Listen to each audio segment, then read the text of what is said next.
नमस्कार, मैं हूं पुण्य प्रसून वाजपेयी। दस्तक में आपका स्वागत है। दस्तक में बात आज एक ऐसी बेदाग सरकार की जिसके पीछे देखा जाए पलट के तो एक के बाद एक लगता कुछ ऐसे है कि ऐसी स्थिति आन पड़ी है कि मौत दर मौत होती चली जा रही है। लेकिन इन सब के बीच सबसे बड़ी खबर यही कि वही मध्य प्रदेश सरकार अभी तक विसरा नहीं भेज पाई है। All India institute of medical science अक्षर सिंह की विसरा जांच के लिए एम्स से कहा गया, एक फैक्स भेजा गया है और इस फैक्स में कहा गया है कि एम्स इसके लिए तैयार रहे। फैक्स में गुजारिश की गई है मध्य प्रदेश सरकार की तरफ से कि उसे विसरा रिपोर्ट देनी है, लेकिन पत्रकार अक्षय सिंह की विसरा नहीं एम्स पहुंची है। डॉक्टरों की बहुत साफ इस पर राय है कि ये पहले विसरा का आना चाहिए, उसके बाद गुजारिश आनी चाहिए, लेकिन यहां सब कुछ उल्टा हो रहा है। गुजारिश पहले, विसरा बाद में, और विसरा में अगर देरी होती है तो इससे रिपोर्ट पर भी असर पड़ सकता है। इस बात का जिक्र भी डॉक्टर कर रहे हैं। उतना ही नहीं, जहरीले पदार्थ की जांच में एम्स की भी एक अपनी सीमा है, इस बात का जिक्र भी वहां के डॉक्टर्स कर रहे हैं। तो ये एक बेहद चौंकाने वाली स्थिति है कि 54 घंटे हो चुके हैं। झाबुआ में अक्षय सिंह की संदेहास्पद स्थिति में मौत हुई थी, लेकिन विसरा अभी तक all India institute of medical science नहीं पहुंची है। गुजारिश पहुंच गई है, फैक्स पहुंच गया है और यह फैक्स आज दोपहर में ही पहुंचा है और उसमें बहुत साफ तौर पर मध्य प्रदेश की सरकार की तरफ से यह कहा गया है कि पत्रकार अक्षय सिंह की मौत इस तरीके से हुई है, उसकी विसरा हम भेज रहे हैं और उससे पहले हम आपसे गुजारिश कर रहे हैं कि इसकी जांच वहां पर होगी। हम इस पर बताएंगे डॉक्टरों की राय भी क्या है, लेकिन उससे पहले एक के बाद एक सिलसिला आपके स्क्रीन पे जो बतलाता है कि मौत का सिलसिला लगातार बढ़ते चला जा रहा है और यह सिलसिला रुकेगा कब कोई नहीं जानता है, क्योंकि इस फेरिस्त में एक के बाद एक नाम, शुरुआत 24, 25, 26, 36 तक, लेकिन अलग अलग जगहों पर अलग अलग जिलों में जिस तरीके से मौत हुई अलग अलग तारीख में, और यह सिलसिला चल पड़ा था 2009 से ही, और यह सिलसिला चलते चलते स्थिति ये आ गई कि 2015, 2014, 2013, 2012 सिलसिला लगातार चल रहा है। इस बीच में जांच का जिक्र लगातार कर रही है मध्य प्रदेश सरकार, तो जांच भी हो रही है और मौत भी हो रही है। सवाल यही था कि एसआईटी हो, एसटीएफ हो, शुरुआती दौर में जांच का मतलब क्या है, और जिस बात का जिक्र इस देश के भीतर बार बार हो रहा है कि अदालत के हाथ में है सब कुछ, तो सीबीआई जांच कैसी कराई जाए, तो आज ये भी आपको बताएंगे कि इससे पहले हाई कोर्ट हो या सुप्रीम कोर्ट, वहां पर दरवाजा इन मौतों को लेकर कभी नहीं खटखटाया गया था, बल्कि इस बात को लेकर खटखटाया गया था कि दरअसल ताकतवर लोगों के नाम आ रहे हैं तो उन्हें गिरफ्तार कैसे किए जाए। बीते 3 घंटों के भीतर 3 नाम जो निकल कर आए जिनकी मौत हुई है संदेहास्पद स्थिति में, उसमें आज एक अनामिका की सागर में मौत हुई है और उससे पहले डीन और उसके पहले पत्रकार। ये 3 दिनों की स्थिति। अब इन सब के बीच क्या यह वाकई कहा जा सकता है बेदाग है? बिल्कुल बेदाग है। रिपोर्ट देखिए।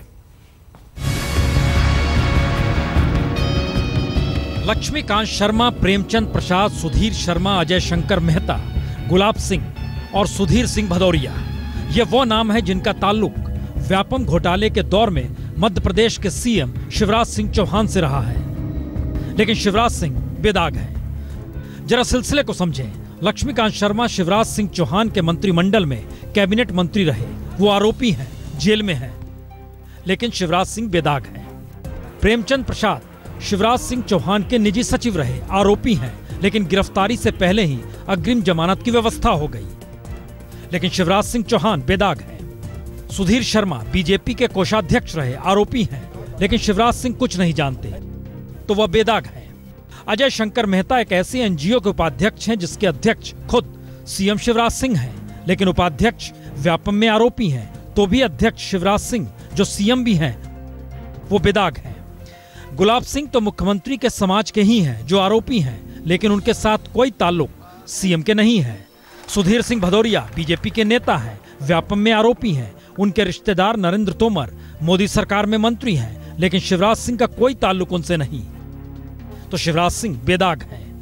यानी व्यापम की पहली किस्सा गोई शुरू ही इसी बात से होती है कि मुख्यमंत्री शिवराज सिंह बेदाग हैं, चाहे उनके इर्द गिर्द के मंत्री, सचिव, सहयोगी, परिचित सभी आरोपी क्यों ना हो। और व्यापम को लेकर मध्य प्रदेश सरकार की दूसरी किस्सा गोई सीएम शिवराज के नाक तले व्यापम के तहत भर्तियों में घोटाले की बात स्वीकारना भी है और खुद को बेदाग बताना भी है।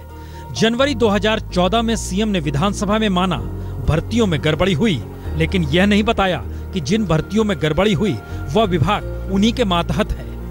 यह सवाल और बड़ा इसलिए क्योंकि जिन 7 बरस में व्यापम का खेल चलता रहा उनमें से 3 साल 4 महीने तक खुद सीएम शिवराज ही मेडिकल एजुकेशन के मंत्री भी रहे, लेकिन शिवराज बेदाग हैं। जो मध्य प्रदेश पुलिस मुख्यमंत्री के अधीनस्थ काम करती है, वो अपने ही मुख्यमंत्री के खिलाफ जांच नहीं कर सकती, इसलिए उसे सीबीआई को सौंपा जाना चाहिए। वो हमारी मांग निरंतर है। और शिवराज सिंह चौहान का व्यापम घोटाले से कुछ भी लेना देना नहीं, इसकी तीसरी किस्सा गोई पर सीएम की कुर्सी टिकी है, क्योंकि जांच की आंच से सीएम हमेशा दूर कैसे रहें, यह भी कम सस्पेंस नहीं। क्योंकि 17 दिसंबर 2009 को घोटालों की जांच को लेकर पहली कमेटी सीएम ने ही बनाई, लेकिन 13 महीने लग गए पहली बैठक में, और इस दौरान मध्य प्रदेश के 9 लाख छात्रों ने व्यापम के तहत परीक्षा भी दे दी, और पहली रिपोर्ट आने में 2 साल लग गए। यानी इस दौर में कहीं ज्यादा छात्रों ने व्यापम की परीक्षा दी, नियुक्तियां हो गई। नवंबर 2011 में रिपोर्ट आने की बात तो कही गई, लेकिन रिपोर्ट में है क्या, ये आज तक कोई नहीं जान पाया। यानी सीएम भी खामोश हो गए और समूची सरकार भी। लेकिन इन दोनों के बीच में 2011 मई के महीने में एक और जांच कमेटी बनी, जिसकी रिपोर्ट आनी तो महीने भर में थी, क्योंकि तय यही हुआ था। लेकिन रिपोर्ट आई 2.5 बरस बाद, दिसंबर 2013 में। जब रिपोर्ट आई तो व्यापम के खेल में राजनेता, नौकरशाह, अधिकारी, कर्मचारी, दलाल सभी दिखाई देने लगे। तो महीने भर बाद ही पहली बार सीएम शिवराज ने विधानसभा में कहा, स्पीकर महोदय, व्यापम में घोटाला तो हुआ है, 1000 भर्तियों का मामला है, हम जांच कर रहे हैं। लेकिन वो खुद बेदाग है। एक ऐसी बेदाग स्थिति जिसमें सवाल उठाए तो फिर जान गई, और सवाल ना उठाए तो बेदाग मान लीजिए तो ही अच्छा। क्योंकि बीते 3 दिनों के भीतर किसी भी देश के किसी भी हिस्से में अगर इस तरीके से मौत का सिलसिला होता, कहा जाता जंगल राज है, एडमिनिस्ट्रेशन फेल है, पुलिसिया कार्रवाई होती नहीं है, कानून अपने हाथ में लेने की बात राष्ट्रपति से गुहार लगाई जाती, केंद्र का दरवाजा खटखटाया लेता। लेकिन सारी स्थिति गौण, क्योंकि इन सब के बीच बेदाग वाली स्थिति है। बीते 3 दिनों में क्या हुआ, और इन 3 दिनों में एसटीएफ अगर नहीं जागी तो फिर 3 साल पहले भी नहीं जागी थी। यह भी रिपोर्ट देखिए। अनामिका कुशवाहा, अरुण शर्मा और अक्षय सिंह, 3 दिन 3 मौत। एक मौत सागर में, दूसरी दिल्ली में और तीसरी झाबुआ में। और 3 दिन की इन 3 मौत की जिम्मेदारी किसी ने नहीं ली। संयोग ऐसा कि तीनों कहीं ना कहीं व्यापम से ही जुड़े हैं, लेकिन जांच करने वाली एसटीएफ बेखौफ खामोश है, क्योंकि शिवराज सरकार ही नहीं मानती कि किसी भी मौत को व्यापम से कुछ भी लेना देना है। तो एसटीएफ ने भी कोई पहल नहीं की। ट्रेनी इंस्पेक्टर की भर्ती व्यापम के जरिए हुई। व्यापम जांच प्रक्रिया से जबलपुर मेडिकल कॉलेज के डीन जुड़े हुए थे, और व्यापम की पत्रकारीय रिपोर्ट तैयार करने रिपोर्टर झाबुआ में उसी नम्रता के घर गए थे, जिनकी मौत 3 बरस पहले संदेहास्पद हालात में हो गई। लेकिन एसटीएफ ने कोई पहल जांच को लेकर तब भी नहीं की, और बीते 3 दिनों में 3 मौतों को लेकर भी सोई जांच की नींद टूटी नहीं, क्योंकि राज्य के मुखिया शिवराज सिंह चौहान ने साफ कह दिया, हर मौत को व्यापम से न जोड़े। उस दुखद घटना का व्यापम या व्यापम की जांच से कोई संबंध नहीं है, और हर ऐसी दुखद घटना को व्यापम से जोड़ना न्याय संगत भी नहीं। तो मौत के बाद व्यापम से मौत को जोड़कर हत्या न माने, और हत्या के खौफ को मौत से पहले बेमानी मान लिया जाए। कुछ इसी अंदाज में 2009 से आज की तारीख तक जो भी मौत हुई, उसे शिवराज सरकार ने इसी तर्ज पर देखा। क्योंकि इन 3 तस्वीरों के सच को भी समझे। यह तस्वीर नम्रता डाबोर की है। फेसबुक पर नम्रता की यह आखिरी तस्वीर जनवरी के पहले हफ्ते की 2012 साल, और उसके बाद की दोनों तस्वीर 29 जनवरी 2012 की है, जो चक्रा तीरथ शमशान घाट की है।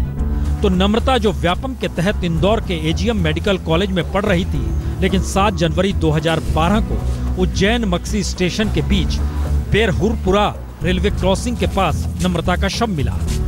पोस्टमार्टम में नम्रता की मौत को खुदकुशी करार दिया गया। लेकिन जब भोपाल के डॉक्टर डीएस बाराकुरकर ने 7 फरवरी 2012 को खुदकुशी स्थल पर जाकर जायजा लिया और 30 मार्च 2012 को रिपोर्ट सौंपी, तो उन्होंने पोस्टमार्टम की ही धज्जियां उड़ा दी। 25 पेज की रिपोर्ट में डॉक्टर बाराकुरकर ने खुदकुशी के बदले धारा 306 के तहत जांच करने की सिफारिश की, यानी संकेत दे दिए कि हत्या हुई थी।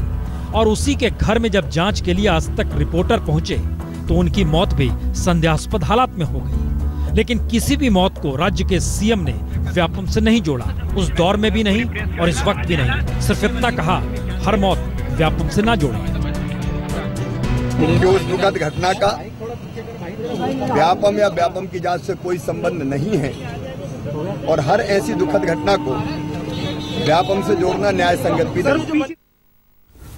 सवाल बड़ा यही है कि दरअसल एक मौत हो जाए और उसके बाद राज्य के मुखिया खुद कह दें कि दरअसल इसका कुछ भी व्यापम से लेना देना नहीं है, तो व्यापम की जांच कर रही एसटीएफ, जिसमें मध्य प्रदेश के ही पुलिस कर्मचारी, अधिकारी, ऑफिसर सभी होंगे, वो क्यों जांच करेंगे? उसके बाद एसआईटी के पास वो क्या रिपोर्ट देंगे, इस सिलसिले को भी बताएंगे। लेकिन उससे पहले आज दिन भर बहस इसी बात को लेकर चलती रही कि दरअसल हाईकोर्ट हो या सुप्रीम कोर्ट, उसने इस बात को नकार दिया कि सीबीआई से जांच हो नहीं सकती है। लेकिन जिस वक्त नकारा गया उस वक्त पीआईएल में क्या लिखा गया था, किस बात का जिक्र किया गया था और आज किस बात का जिक्र किया जा रहा है, दोनों में बहुत अंतर आ चुका है। और शायद इसीलिए इस सवाल को राज्य सरकार भी छुपा रही है और केंद्र सरकार भी छुपा रही है कि सीबीआई से जांच तो हो सकती है। कैसे, रिपोर्ट देखिए।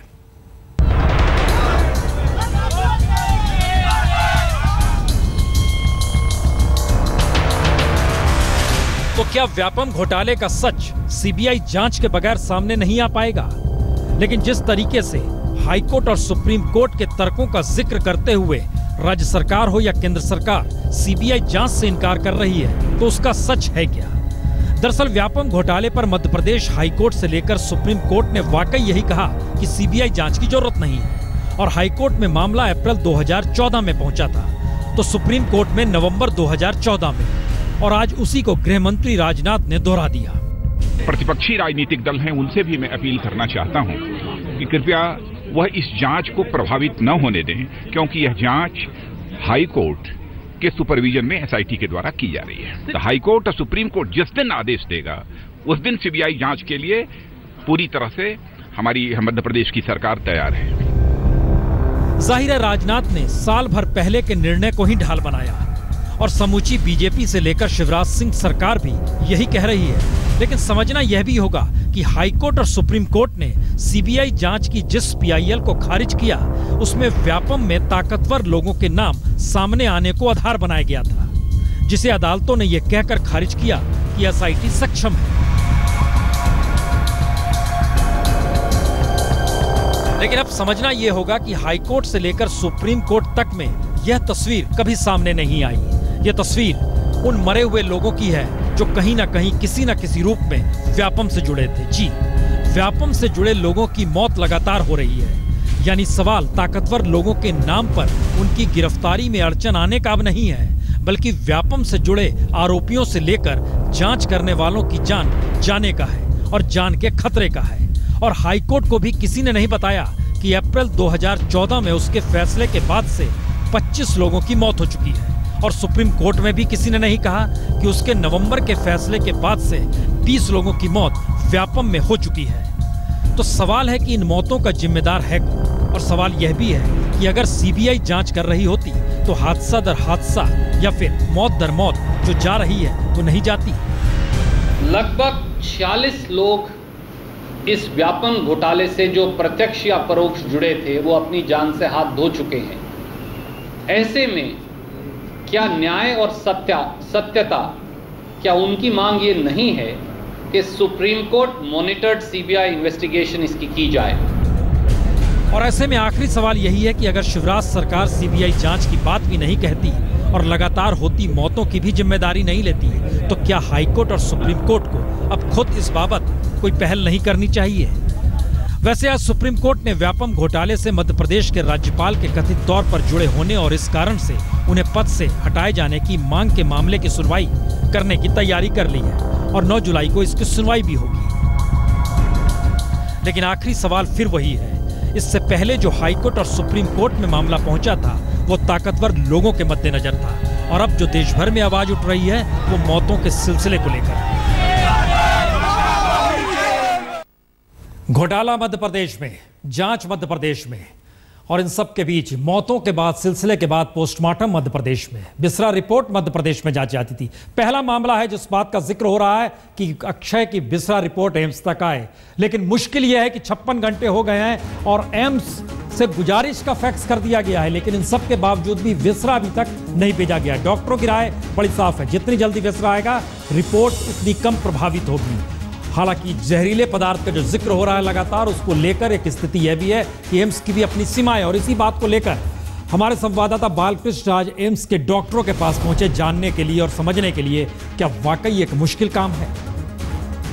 हार्ट अटैक के केस में यूजुअली मुंह से झाग नहीं होता है। होता क्या है, कई बार हार्ट अटैक में अगर मैसिव हार्ट अटैक है, पल्मोनरी एडिमा डेवलप हो जाता है। बैक फ्लो से सर्कुलेशन जो है वो लंग्स में चला जाता है, और लंग्स के बाद वो जो ब्लड है वो फिर नाक के रास्ते बाहर आता है।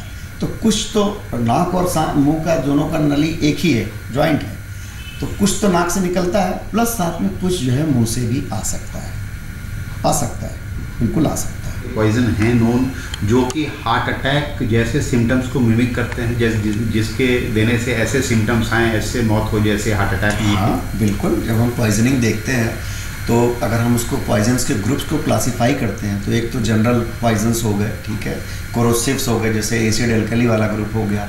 एक होता है इरिटेंट ग्रुप्स, जहाँ पे मेटालिक, नॉन मेटालिक इस तरह से आता है। एक होता है न्यूरोटॉक्सिक ग्रुप, जो कि नर्वस सिस्टम पे एक्ट कर रहा है। नर्वस सिस्टम में भी ब्रेन पे एक्ट करने वाला अलग है, स्पाइनल कार्ड पे एक्ट करने वाला अलग है, पेरिफेरल नर्व पे एक्ट करने वाला अलग है। ऐसे ही एक और एक एस्फिक्सिएंट्स होता है जिसमें पॉइजनस गैसेज होती हैं, वो एक ग्रुप अलग है। और ऐसे ही एक मेजर ग्रुप है जिसको हम बोलते हैं कार्डियक पॉइजन्स या कार्डियोटॉक्सिक पॉइजन्स, वो इटसेल्फ एक मेजर ग्रुप है। हाँ, मीठा जहर उसका नाम ही सजेस्ट कर रहा है, मीठा विष या मीठा जहर, बिकॉज इसका टेस्ट जो है वो मीठा होता है, और इसीलिए इसको किसी भी ड्रिंक्स में या ईटेबल्स में डिस्गाइज करके बड़े आराम से, अगर होमिसाइडल इंटेंट है तो दिया जाता है। और रिपोर्टेड है लिटरेचर में, it is said as ideal homicidal poison. Ideal कुछ होता नहीं है, बट क्योंकि इसको प्रोक्योर करना और वो सब भी डिफिकल्ट होता है, लेकिन फिर भी लिटरेचर में रिपोर्टेड है, ऐसे केसेस रिपोर्टेड है। एकोनाइट, उसमें क्या होता है कि देने के बाद में जो इसके सिम्टम्स हैं, वो आपको बताया मैंने, कार्डियो ग्रुप का पॉइजन है, तो इसके सिम्टम्स से ऐसा लगेगा कि बंदे को हार्ट अटैक हुआ है। हार्ट अटैक का मतलब ये है कि उसका जो नॉर्मल हार्ट बीट है वो डिरेंज हो जाती है। नहीं, देखिए, पॉइजनिंग की जहाँ तक बात करते हैं तो हर जगह की अपनी अपनी लिमिटेशंस हैं, ठीक है, क्योंकि जो साइंटिफिक इन्वेस्टिगेशन है, जो विसरा एग्जामिनेशन है, वो इटसेल्फ एक मतलब बहुत ही डिफरेंट टाइप की फील्ड है, और उसके अंदर सारी चीज़ों का पता लगा पाना किसी के लिए भी, किसी भी लैब के लिए, इवन FBI के लिए भी संभव नहीं है। अक्षय के मौत के पीछे की सच्चाई जानने के लिए विसरा की जांच का काम आधिकारिक तौर पर एम्स को सौंपा जा चुका है, लेकिन एम्स के डॉक्टर खुद ये कहते हैं कि विसरा की जांच से सच्चाई कहां तक सामने आ पाएगी वो इस बात पर निर्भर करता है कि पोस्टमार्टम की रिपोर्ट किस तरह से हुई, विसरा की जांच के लिए नमूने ठीक से लिए गए या नहीं, या उन नमूनों को किस तरह से संभाला गया। इसके अलावा एम्स के फोरेंसिक लैब की अपनी सीमाएं हैं। उम्मीद की जानी चाहिए कि अक्षय की मौत की तह तक जाने के लिए सरकार इस जांच को जहां तक ले जाने की जरूरत हो ले जाएगी। कैमरामैन अंकुर अरोड़ा के साथ बालकृष्ण, दिल्ली आज तक।